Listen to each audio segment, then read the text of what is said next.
Well, hey, everybody, welcome to our live stream. It is Friday. Can you believe that Thanksgiving is next week? Wow. I tell you what, this year has flown by. We're going to be in December before you know it. And Christmas time. And then all of a sudden, we'll be talking about New Year's and we'll be into 2025 and life will just keep going on. And um, it's amazing what's going to happen. But are you going to win in these last days? Do you know that the answer to that question is up to you? Because God's given us all things that pertain to life. What will we apprehend? One of the things I've been talking about, and it's coming up in my next newsletter with David Shipman Ministries. If you're not on my newsletter, let me go over here, put this thing up so you can find it. Uh, well, join my newsletter right there. Go to davidshipmanministries.com. Scroll down to the bottom of the page. You can put your email address in there. I won't inundate you with information. I send out 2 emails a month, on the 1st and on the 15th. And they're very short, easily read them within a minute and a half. Update on things. But one of the things I'm looking at right now and believing God for is our theme for 2025 is the year to thrive. And I believe that based on how we aligned ourselves with God this year is going to what we're going to receive in next year. And one of the points that I make is that I think because people have been people ever since people have been people, people are going to go into this season where I believe that we are going to more easily apprehend the things that we're believing for. But people are going to go in just doing what they did in 2024 and hoping it's better. And they're going to see some better. And they're going to say, wow, this is great. It's better. But they're never going to they're never going to walk in the bigger things of God. And so seize the moment. Seize the moment. And don't plan on going. And really, what you got to do is start preparing yourself right now for what you're going to walk in. There's a mindset behind it that I am going to do whatever it takes to obtain. I've been using Miss Renee Mai's statement. I'm going to start praying like an Old Testament warrior. I'm going to start declaring things and believing things. And so do that. Do that. Plan on apprehending next year and what we're walking in. And so, hey, if you live near Visalia, where we are located at, we have got a huge parking lot sale. Come on down. There's a lot of things that's never been seen in the store at our thrift store, 345 East Tulare Avenue. It's only going to be going till 2 o'clock. Out here right now, it's 10 o'clock. And so there's only about 4 more hours of it, but make sure that you come out, tell somebody about it. If you know a thrifter, tell them to come out because we have some really good deals, and we've had a lot of people out this morning. The hot dog stand that's in the parking lot, All American Hot Dogs, they're doing a special. Come down for lunch. You get a free 20-ounce soda with the purchase of a hot dog or a Frito boat. And that's all my advertisements. Today, I want to talk. We're going to read here first in Proverbs chapter 11, verse 30. The fruit of the righteous is a tree of life. Now, I want you to stop and think about this for just a moment. Let me welcome everybody here, distracted in all that I'm doing. Thank you for joining me live today, and those that come at a later time. Make sure and hit subscribe, like, or whatever. Make a comment. Get the algorithms going so that the algorithm people, put us where people can find us. But I want you to think about a couple of words in this first line that I read.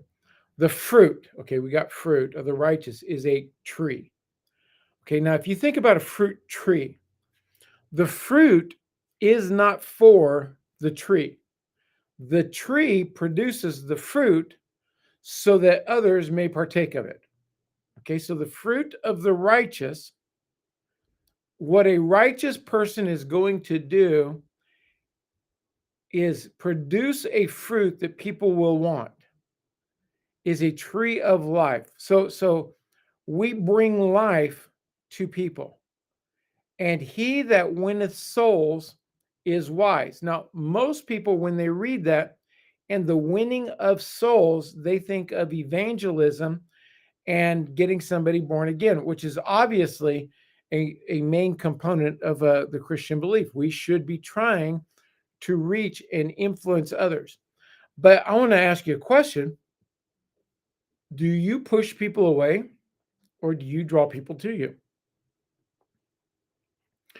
Now, don't judge yourself by your intentions, because most people say, well, I want to draw people to me. But most people's behavior does not present fruits of righteousness, which is life, a tree of life.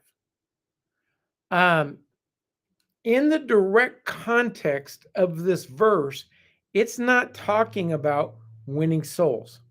So let's back up just a little bit. Let's go back to verse 28. He that trusts in riches shall fall, but the righteous shall flourish as a branch. So there's a difference between, again, we're not talking about winning the lost. There's a difference between a person who trusts in their money. I was sitting in a conversation yesterday, and seriously, the guy said this to me. He says, "You don't ever want to be in a business that I'm in." He says, "Because I'll dominate. Yeah, I dominate in every arena that I'm in business. If I went into your business, into the church business, I'd be the Joel Osteen of Visalia." I said, "Yeah, and it would be religion that couldn't help nobody." And he just kind of looked at me. I think I went right over his head, but because he has no spirituality to him whatsoever. But no, you know why he said that was because he's successful in business. He was a very wealthy man, but he doesn't understand this thing called righteousness. Now, so verse 29 says, "He that troubleth his own house shall inherit the wind, and the fool shall be a servant to the wise of heart." So again, we're talking relational matters. The fruit of the righteous is a tree of life, and he that wins souls is wise. So don't take it out of context. Verse 31 says, "Behold, the righteous shall be recompensed in the earth much more than the wicked and the sinner." So when we read this, it's how is your interaction with other humans, especially being a Christian who we have eternal life that we should be sharing with others? Do we push people away, or do we draw them to us? Now, there's a group of people that are trying to draw people to them because they want to be somebody, and that's a validation for who they are. I'm not talking about that. I'm talking about drawing people to you so you can impart life unto them, not be somebody in their life, but help them be what they were called to be. So there's it's impossible to live in this life as a hermit. It's somebody has the key to the next door you need opened in your life. And that person maybe not be somebody who looks like they're the person that has that key. So in all the interactions that you have with people, do you win souls? Do you win their trust? Do you win their respect? Respect is an interesting thing because a lot of people want respect, but they do nothing respectable. They think that people should honor them a certain way, or that they should recognize them in a certain way. I was talking to a person here just this week, and they said to me, "I'm very expensive," and I laughed because they like live at the bottom level of life, but they had this mindset that they're very expensive. And then we started talking about different things, and I made a mention of what I pay for certain things, and they gagged because of the price tag. They couldn't believe it. And I said, "Now you remember you told me that you're very expensive." I said, "You understand we live in different elements of life?" He's like, "Yeah, I see that." Okay, so you can be all that and think that you're all that and a bag of chips, but really, we're not going to accomplish anything if we can't navigate with other people. Now, the problem with navigating with other people or walking in this life, because you can't live life as a hermit, you're going to interact with other people, is that everybody is different. So he that winneth souls is wise. In order for me to conduct the affairs of my life and work with people, I've got to be wise, because every person I work with is going to be different in their personality and what they respond to. This is where the wisdom is going to come in. because I need other people. The ability to be successful is really a interactive statement, because you can't be successful by yourself. I had a gentleman come in yesterday to my office who was wanting to sell me something, and he was a really nice guy. Okay. Wait, did I tell you he wanted to sell me something? So I have no idea what he's like in his own personal life. In his conduct with me, he was a very nice gentleman to talk to. Why? Because he that winneth souls is wise. He wants to win me as a client. Now, I don't know that he will, because I don't know that he has a product that will really benefit me. I'm going to let him do an analysis, give me a quote on it and everything like that. But he used words like how he appreciated me. I had met him for like 2 minutes. There's nothing to appreciate yet. Okay, but he that winneth souls is wise. He had all the right. He called me boss, you know, I understood all of it. Like, I'm a salesman. I mean, I've been in sales my whole life, along with pastoring. I have a financial business that, has been in sales. I was in finance for a long time. We dealt with sales. I mean, we sold loans, but we sold. And so he used all the words to draw me to him, to want to work with him. Okay. Now, I don't know the guy from Adam, but he acted like and interacted with me like we had known each other forever, and that we could freely talk to each other. Now, I was in the very beginning, he came in my office, says, "You got a minute?" And I was in the middle of a text, and I had the because I was talking the text, and letting it type, so I had the button pushed where the microphone. And so when he says, "Do you got a minute, that we could talk?" It picked it up and put it in the text. And so I put my hand up, and he went quiet. And so I erased what he said, and I finished my text. And I said, "Sorry about that," but I had the microphone on, and I was speaking the text. So when you talked, it picked up the text. And so, but his reaction to that was very, "Oh man, isn't this technology crazy?" That's happened to me before, and it was just like we were friends, because he's trying to win me. Okay. But do you turn people away, or do you draw people close to you? Now, being right is not the key to drawing people to you. But most people live their lives with their attention. They want to be right. They want people to know that they're right. They're going to push and say what they know and show that somebody else is wrong. You're not going to win souls. He that winneth souls is wise. So now it say, well, what's this got to do with Christianity? Well, one, it comes into to getting people born again. If you can't win them, and I mean on the relational level, you'll never win them for Christ. If you can't, a lot of people want to try to prove other people wrong. Now, I do believe there is a place to get people to question their own beliefs. I can't remember exactly the story, but Tammy was on an airplane, and it seems like the lady next to her was Muslim, and that Muslim, Hindu, something like that. And they were talking, and somehow or another conversation, went a direction where Tammy said, "Well, the Lord told me, blah, blah, blah, blah." And she just, it's every Christian should believe that God speaks to us. But whatever religion this lady was, that was really a weird concept. And she said, your God speaks to you? Okay, so what did she do? Now, I can't remember if it was intentional or just something that she said that created this open door. But let's say it was intentional, that would challenge what she believes.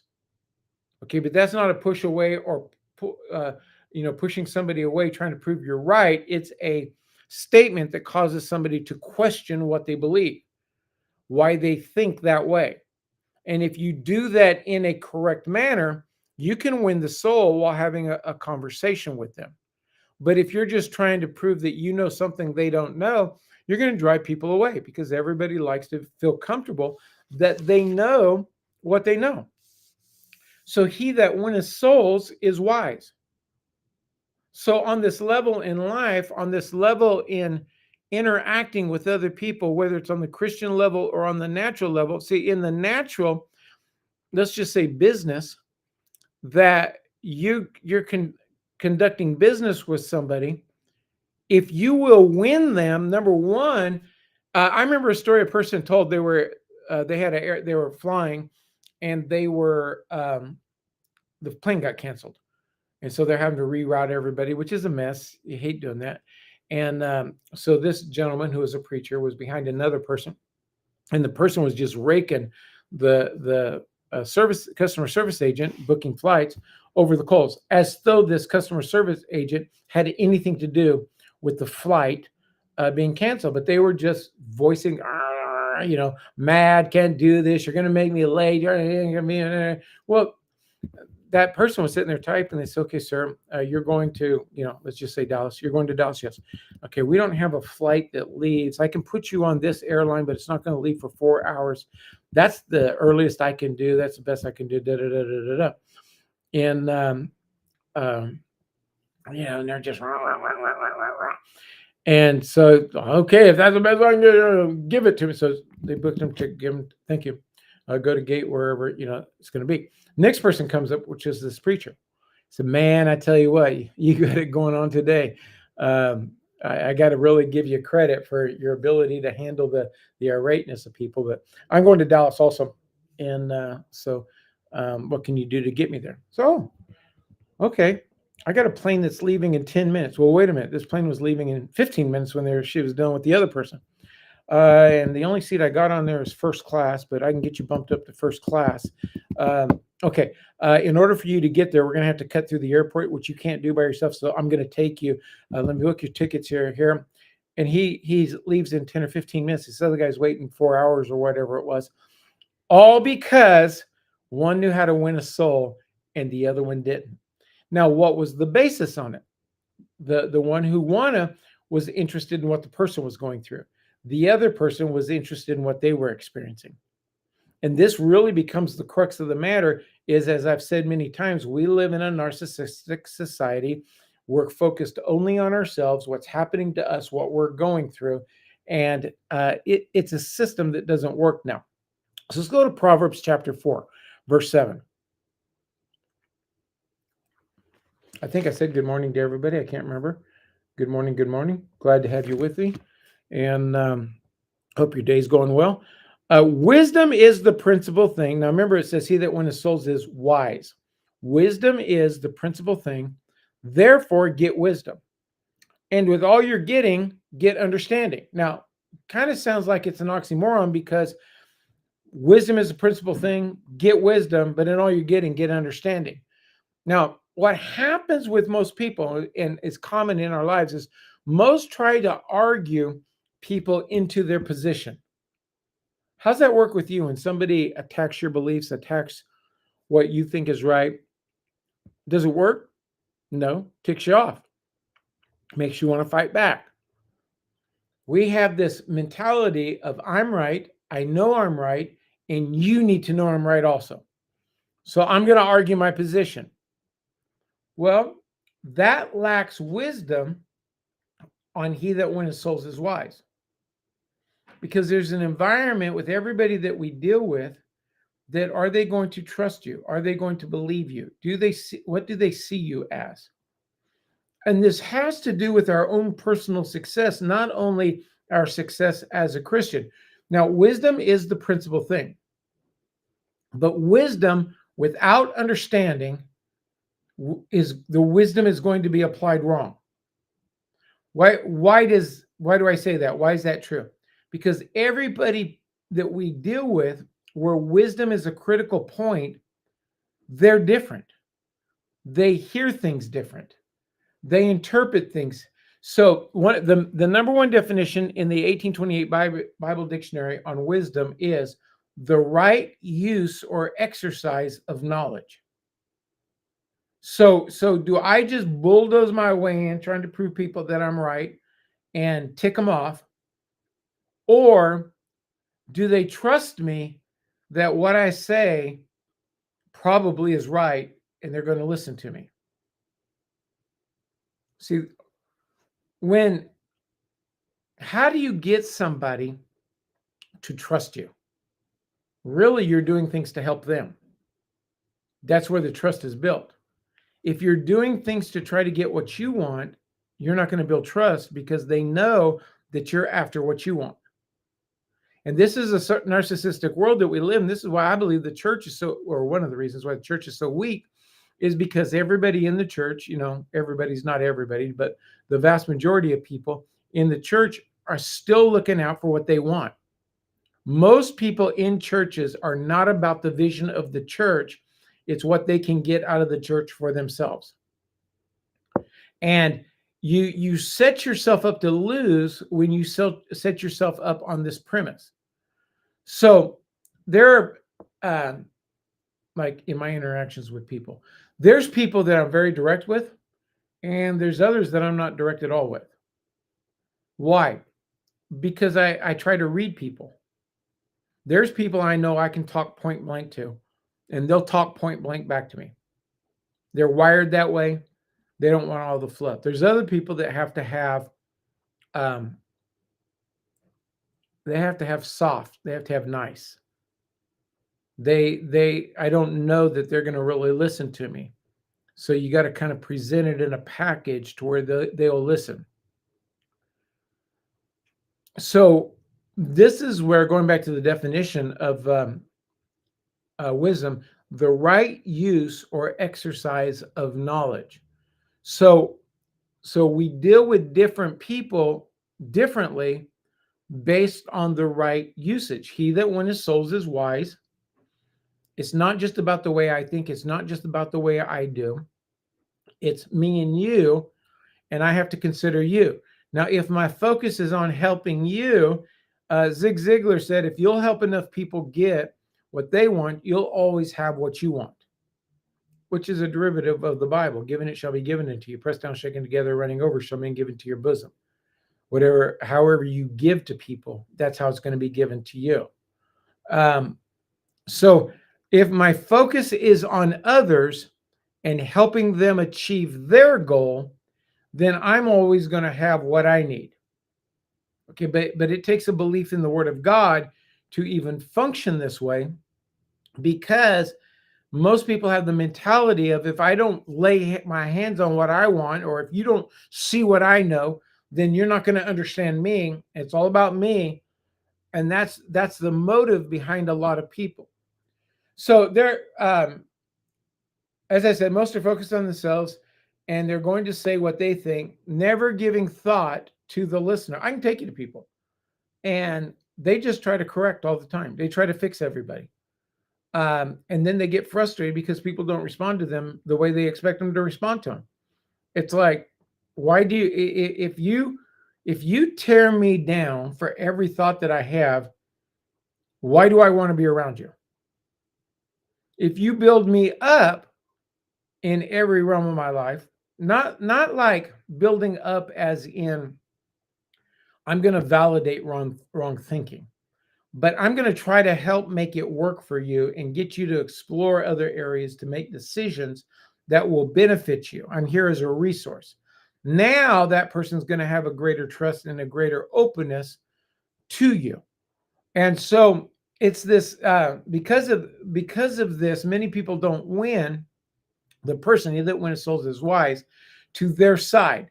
Now, thankfully, God has given us an answer, okay? Because wisdom here is very important, that we need to understand. So let's go to the book of James, all the way back toward the end of the New Testament.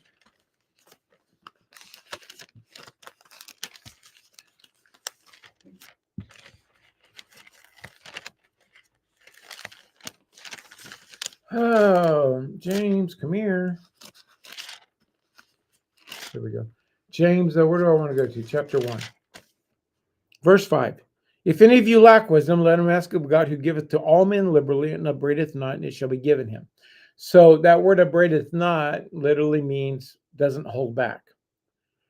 Basically, what God has said is ask and he'll give you. Now, you and I wake up every morning with a new day and a new set of circumstances. We are going to interact with people during this day. And in the interaction with people during this day, we are going to win people to work with us and we with them, or we're going to drive people away and create opposition. He that winneth souls is wise. Now, I need wisdom for every person I come in contact with. And I'm not saying I walk at this at 100%. I am conscious of it, and I do try to apply these. And, coming out of sales, you learn a lot of this stuff on how to win people. But if any of you lack wisdom, let them ask of God. So I would, number one, start at the premise I lack wisdom for everything I'm going to face. This, I've said many times, this verse is probably the number one verse I pray. Lord, give me wisdom based on James 1:5. You said, if I ask, you will not hold back. You don't upbraid it. You upbraideth not, and it will be given to me. So I'm asked questions a lot of times on subject matters that I don't know. Now, I'm one that I'm not going to just try to look smart and give a person an answer. And if nothing comes up inside of me, I'll tell them, really, I don't know the answer to this question. It's not a subject that I'm very familiar with. But more times than not, I've seen God give me wisdom that when I've answered, I'm like, wow, that was God, because I would have never came up with that. So God's given us an answer to every situation in life. If you go into a negotiation, God, give me wisdom for this. If somebody's looking to you for counseling, don't rely on your knowledge of the word. God, give me wisdom, because you can have knowledge of the word and generically apply it to every person, and it's not going to work every single time because it's been generically applied. Everybody has a unique circumstance, and so you may have the knowledge, and if you generically apply it, you're not going to reach the goal that you want. But if God gives you wisdom, then you can apply it the way it is needed for that person. This is the one thing I get very concerned about with counseling people. I believe every Christian should be equipped to counsel. What concerns me is most people are not spiritual enough to seek God. They just say Christian things. And just saying Christian things is not going to necessarily be the answer. We got to take those Christian things and it's got to be applied into the realm of what they were doing. I remember, this got to go back close to 20 years ago. And husband was acting stupid and the wife didn't know what to do. And I don't even remember all the details that the husband was doing, but I knew the whole family. And I knew her parents, and I knew him, and I knew her. I knew her kids, and I knew the whole family. And so she's talking to me, and so I'm listening, and he's just disrespectful, doesn't treat her very well. I don't think he was cheating on her, and he didn't like hit or abuse her, but just whatever. And so I told her, I said, leave him. She goes, oh, I don't want to leave him. I want my marriage to work. I said, I know. I said, but go to your mom and dad's, take your kids.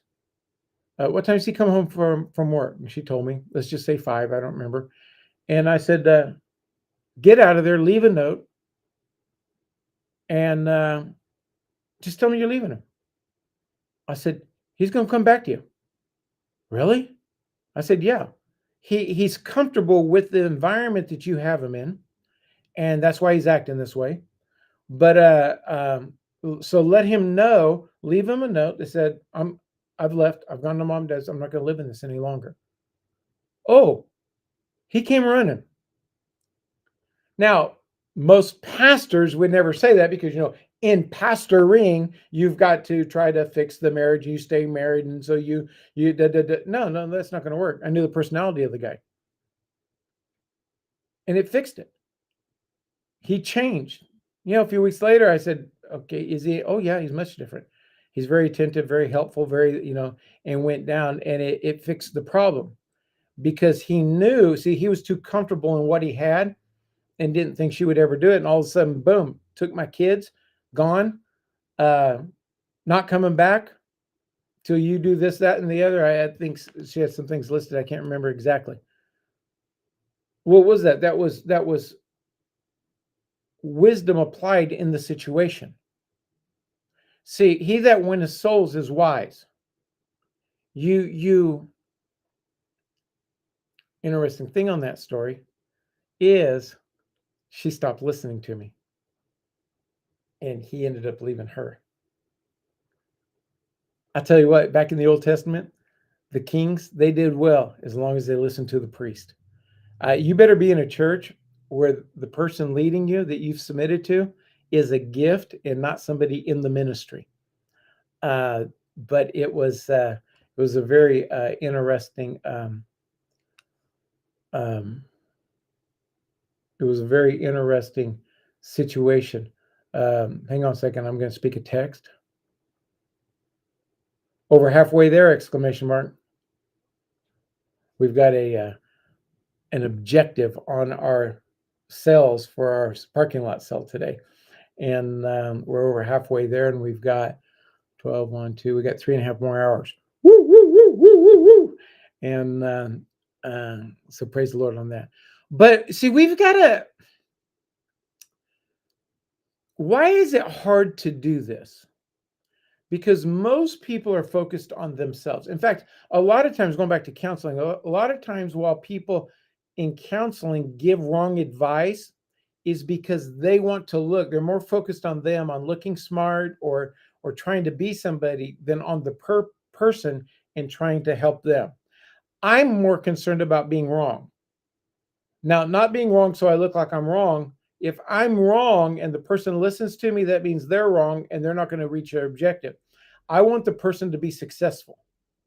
And I just had a situation the other day where I told somebody to do something which was contrary to natural thought, and they jumped on it and did it, and boom, all of a sudden things turned. Now, it's going to be interesting to watch because the situation's not over, is will they see? Because the first thing they did that I said worked, the second thing they did based on what they thought, and it's not going to work. So it's going to be easy to or interesting to see how it plays out and how much they will come back and listen to me. Now, it's not like, oh, David's so smart, David has such wisdom. No, I want it to work for them. Now, I understand and I give people permission. You can live your life however you want to live, and you can walk through as hard of stuff as you want to walk through. I personally like the easy button, and I like things to work. I like them to work the first time.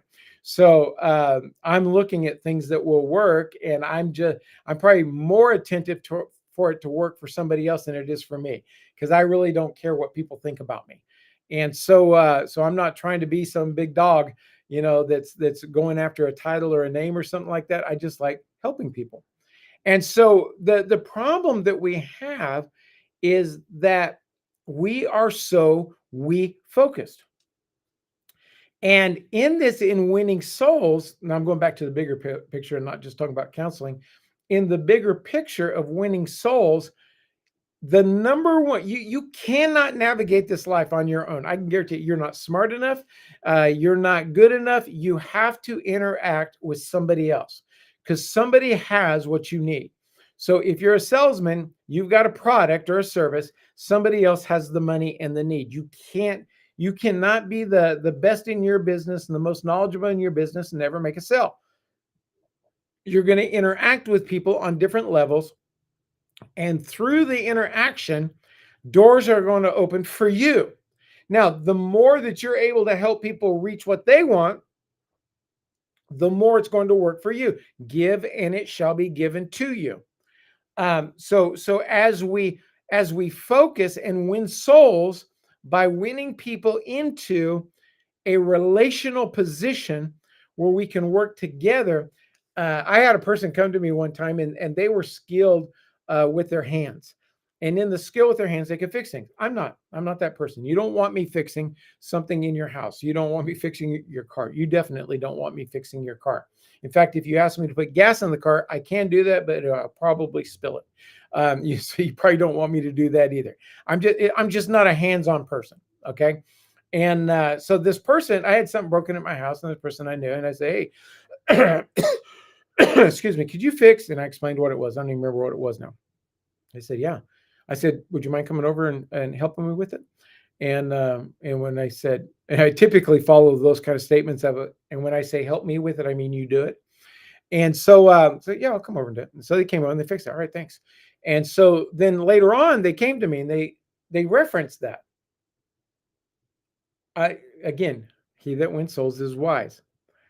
I didn't have to throw an obligation on the person to get them to fix the thing, whatever I needed fixed.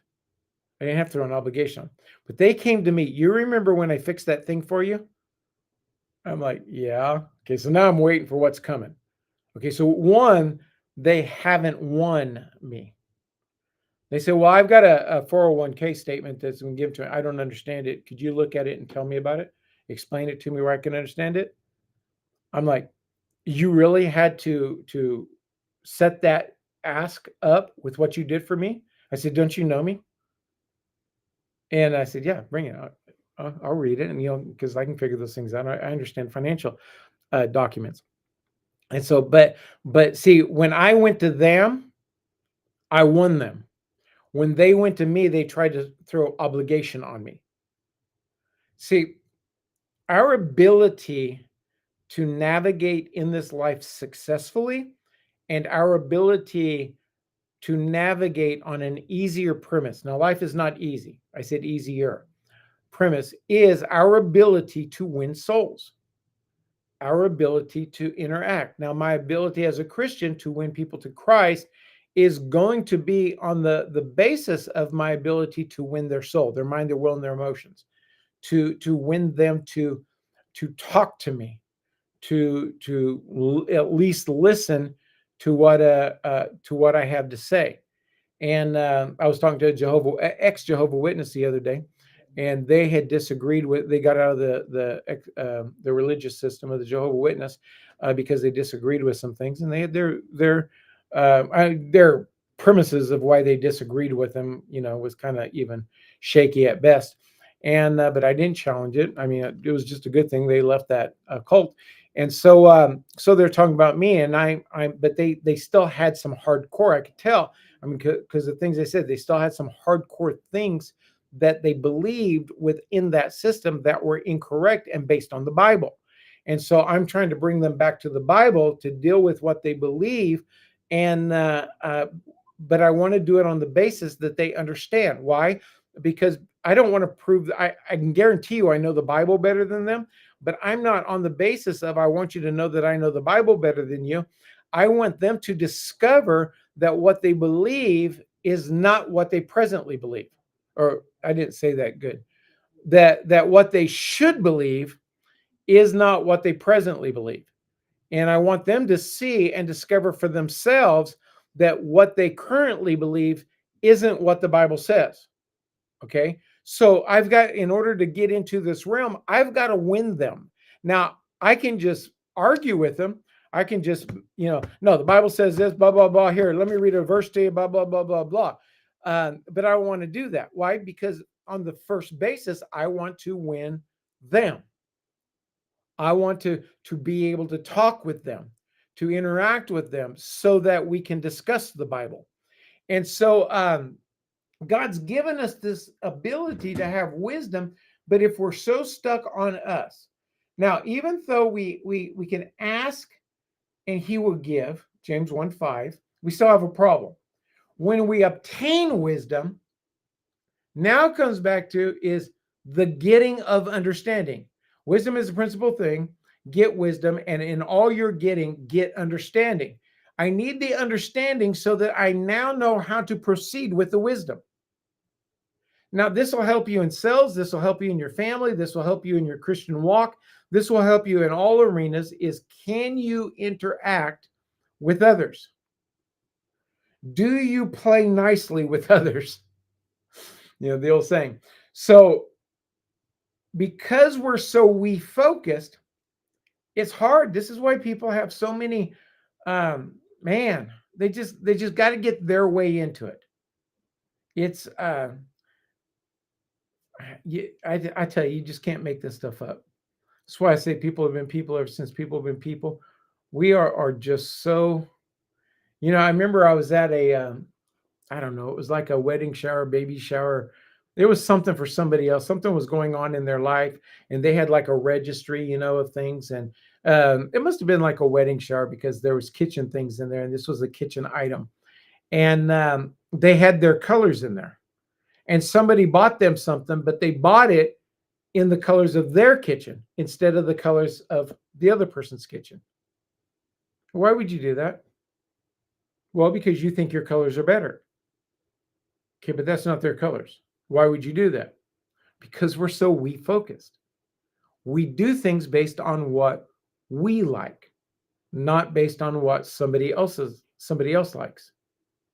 And that ability, I remember I've told the story before, a person that I've read, I don't know him personally, but he had like an idol in it was either in the music or the financial world, I can't remember, but somebody he read their stuff, he was very familiar with them. And that person was going to be in town talking at some kind of business forum that he was going to be at, and he really wanted to get to know this person. So he researched their life, the things that they like, the things that they don't like. I think it was business, and he found out that the person liked playing the guitar. I think it was, and this guy played the guitar, and uh, and he found out like what kind of guitar the guy likes, and he either went out, bought one, or he had one. And so he slipped a note to the guy, didn't even talk to him, didn't try to say anything. He says, I understand that you're into guitars, and I have and he named the guitar that this guy really liked. It's and he told some things about it. If you'd like to play it, let me know, and I'll set up a jam. And so the guy called him. And so they jammed together, they got to play, and and they became great friends. Well, this was like a all-star to him. This was like somebody, a mentor that he didn't know, but he read his work in business and whatever, and he wanted to know him on a personal level. And so he found out what the person liked, that he could fill the need that the person liked. It was all about the person. Now the driving motive was a we motive. I want to get to know this person, but I'm not going to do it based on what I want. Many people say, I would really love to hear you, to know what you know about this, because I really want to know the subject. And probably most people wouldn't respond to it, but he gave him something that he wanted. And then he built a friendship. He's winning a soul. And then through that, they became friends. And now he has access into the business knowledge. He that winneth souls is wise.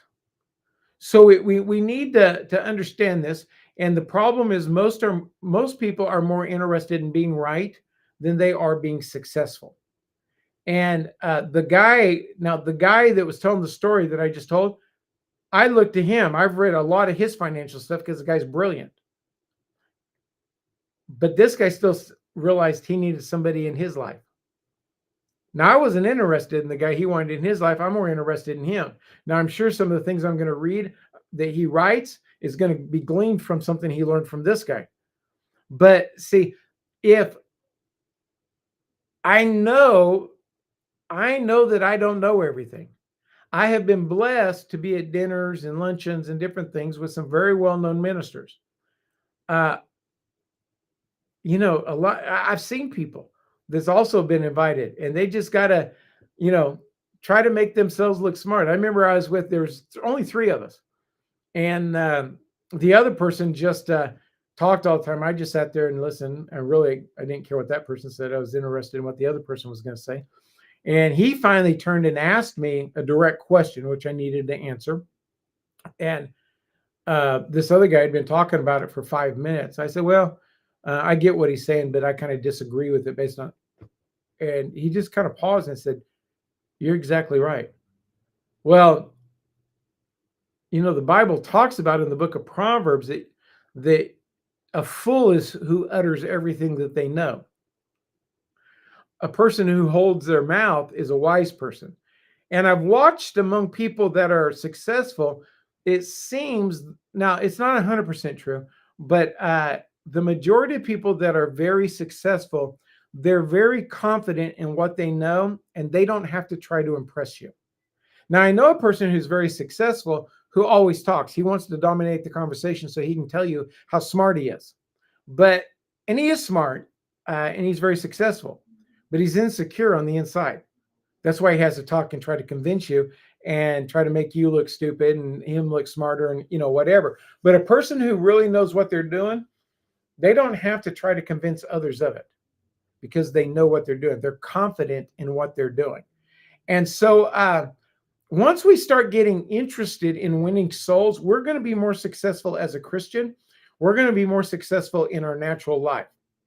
Now, can we learn something from the devil? Isn't that a strange question? Can we learn something from the devil? I think we can. He is not concerned about getting credit for his devices. Now, his objective is he just wants to be successful in what he does, kill, steal, and destroy. He doesn't need the credit for it. He'll let you think that you came up with this idea. Then he'll let you beat yourself up with it because you did it and it didn't work and it destroyed something in your life. And he's just going to sit back and say, I won again. Well, wait a minute. What if we were not concerned about getting credit for things? What if we were not concerned about somebody thinking we were really spiritual? What if we were not concerned about anything that's going to happen to me? What if I'm only concerned about my devices, wanting to help people be successful, and somebody becomes successful because of what I did? I don't have to get credit for it. Isn't this what Satan does? He allows you and me to think that the destructive things that we're walking in was our own idea. I thought and I tried and it didn't work. What if you lived your life that way? What if I lived my life that way? What if I wasn't so concerned about the accolades I got out, or if somebody thought that I was right? I can say I'm right most of the time. Now, I don't say that arrogantly. I say that on track record. I have a very good track record of being right when dealing with other people. Maybe I'm more of a risk taker probably on my own, but in dealing with other people, I have a very high track record of being right. But I don't go around flaunting it. And I know I just said it right now. I say it for illustrative purposes. But see, I'm glad you listened to me because I was right. I don't ever go back and do that. Why? Because I don't care about being right. I care about success, your success, the people I deal with success. I care about them avoiding pain. If I can do something that helps you avoid pain, you don't even have to come back and say thank you to me. I don't care. It's just, I'm glad you avoided pain. If I help you achieve something, you don't have to come back to me and thank. I had a person come thank me. Man, this was something that went back a long time ago. And they said, do you remember when? I was like, yeah. They said, I just want to thank you for that because I wouldn't be where I was at if that didn't, because that led to this and this and this and this. I said, oh, no problem. And they didn't have to do that. Never expected them to do it. And even though it was like 20 years later, wasn't looking for that. I was just thankful that I helped them reach another plateau. Can you do that? Or do you have to be right? Does somebody have to recognize that you're right? Oh, you're right. Thank you for telling me, because that's the most important thing in the world. No, it's, can I help people achieve their goals? All right, one last verse. Where are we at on time? Yeah, I got plenty of time. 11 minutes. Okay, we'll end a little bit early. Psalms 84, verse 10. For a day in the courts is better than 1,000. I had rather be a doorkeeper in the house of my God than to dwell in the tents of wickedness. Now, a day in God's court is better than 1,000. Would you rather, is it better to do it God's way than to pursue your own personal gratification? See, I know I'm loosely translating this, but I'm translating for a day in the courts, which is God's courts, is a reference. A day in doing it God's way is better than 1,000 days of doing it my way.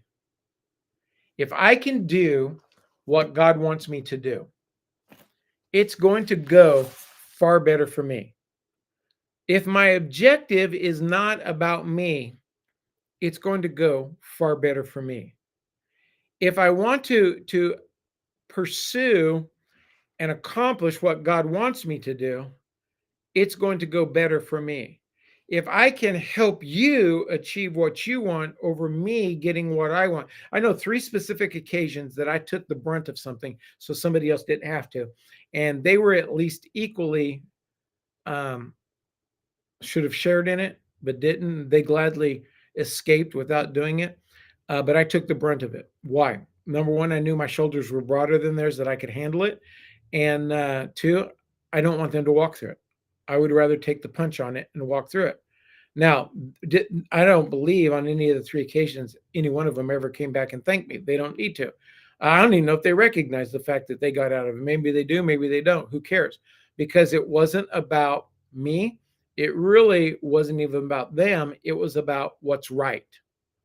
Not if I'm right, what's right, what God says. When we put the things of God in first place, you will be amazed at what works in your life on a level that you never realized it could work. And I tell you what, this is a hard thing to really wrap your mind around, because we're so, if I don't do it for me, I'm not going to have it. But you know, the Bible talks about we as Christians that we should die to self. A person who is dead to self doesn't have to do anything for themselves. Just think about a funeral. You know, we fix the person up. It's their corpse, but we fix them all up in their best dress, their best suit, you know, make them look all, they don't really even care if you lay them there naked. You know why? Because they're dead. They're not trying to get anything. They don't care if they have a big pimple right in the middle of their forehead that looks like a third eye. They're dead. See, if we can ever die to self, where we're not looking at trying to fill our coffers, where we have everything that we want, and we look at trying, like Zig Ziglar said, if you'll help enough people get what they want, you'll always have what you want. It's a freeing life. He that winneth souls is wise. You cannot achieve this without the interaction with other people and them working with and wanting you. Can I win them over, or am I just trying to prove that I'm right? It will change the whole trajectory of your life. Well, hey, if you're anywhere near Visalia, Tulare County, or any area around us, hey, come to our parking lot sale today. It goes until 2:00. But no, come to Covenant Peace International West Coast, where we're empowering families, transforming communities, and equipping people with God's hope. We'd love to pastor you and help you be successful in life. And I tell you what, God wants us to win. And I believe we're walking into a time of thriving, and that in that thriving we can apprehend the things that we desire. And so set your pace, start working on your warrior mentality, that you are going to obtain everything that the enemy has tried to steal from you, because we're going to walk in blessings. And so we'll see you on Monday, where, let me see here, Monday, yeah, I'll have the video. On Tuesday we'll have our live stream. And then Friday, I don't know yet. It's the day after Thanksgiving. We may have our live stream, we may not. You'll see it posted whether we do or whether we don't. So anyway, have a great weekend. Don't be found among those who forsake the assembling of themselves together. Find yourself in the house of God. Connect with the vision. Bring your offerings to the Lord, your tithes to the Lord, that which He has declared that is holy. Don't allow the holy tithes to become unholy in your hand. You want to walk in every promise of the Word of God. Connect yourself with your pastor, with the vision of the church, and let God manifest Himself through you. I call you blessed, and we will see you